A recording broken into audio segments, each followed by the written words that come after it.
Before I say another word, let me warn you first. Spoiler alert. This video contains a lot, and I mean an awful lot of information about the currently wildly popular Netflix series Squid Game. Unless you've been living under a rock, you'd know that Squid Game is the most dominating series on Netflix in 22 countries today, hitting the #1 spot on the global online streaming platform just 4 days after its release. Talk about mind-blowing. It's gotten pretty popular lately, and people are going crazy over this series.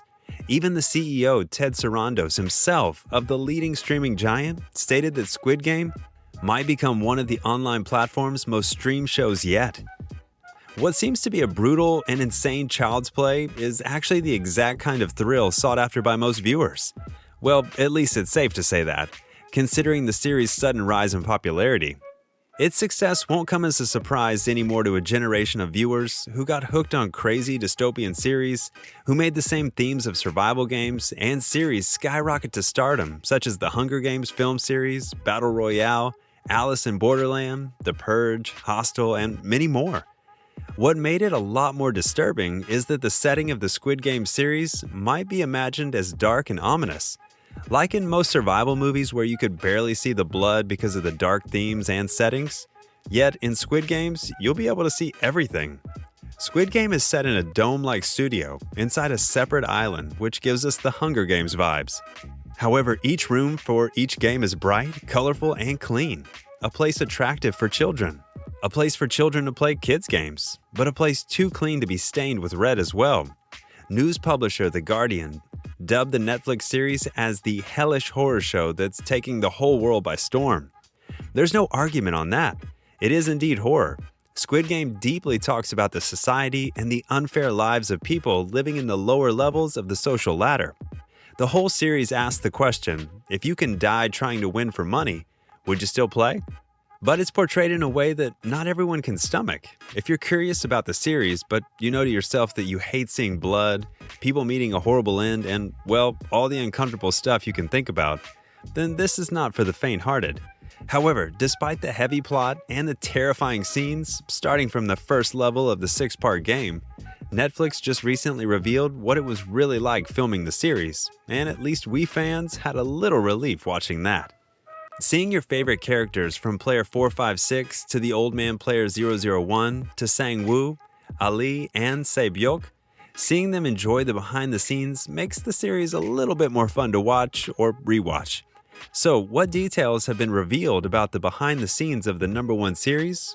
And what did these show its fans? Let's take a look at that in this video. But before anything else, please make sure to hit that subscribe button first and smash that notification bell for more updates on this.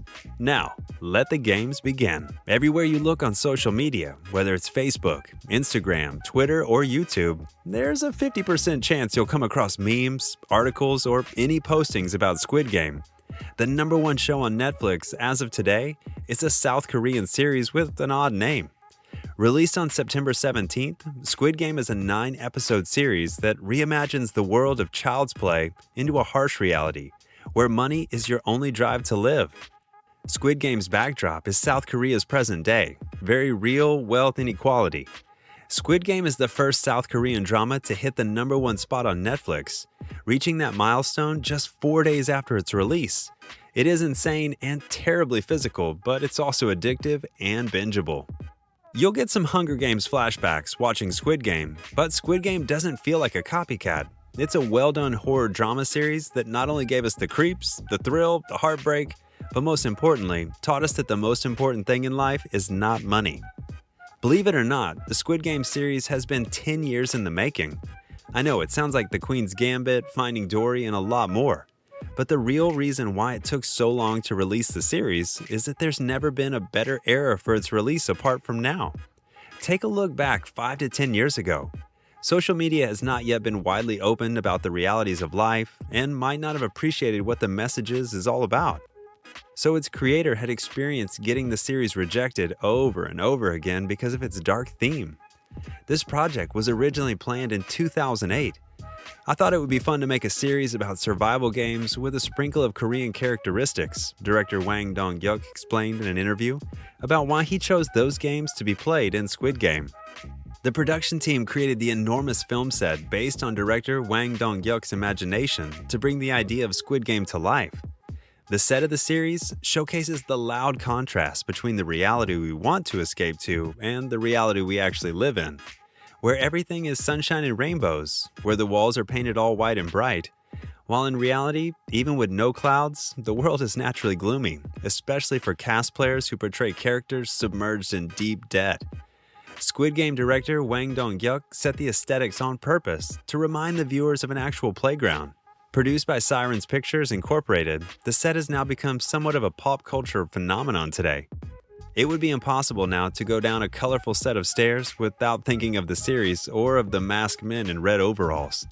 The set has been elaborately created with different concepts. For instance, the robot in the red light, green light studio was made based on the illustrations from textbooks in the 1980s.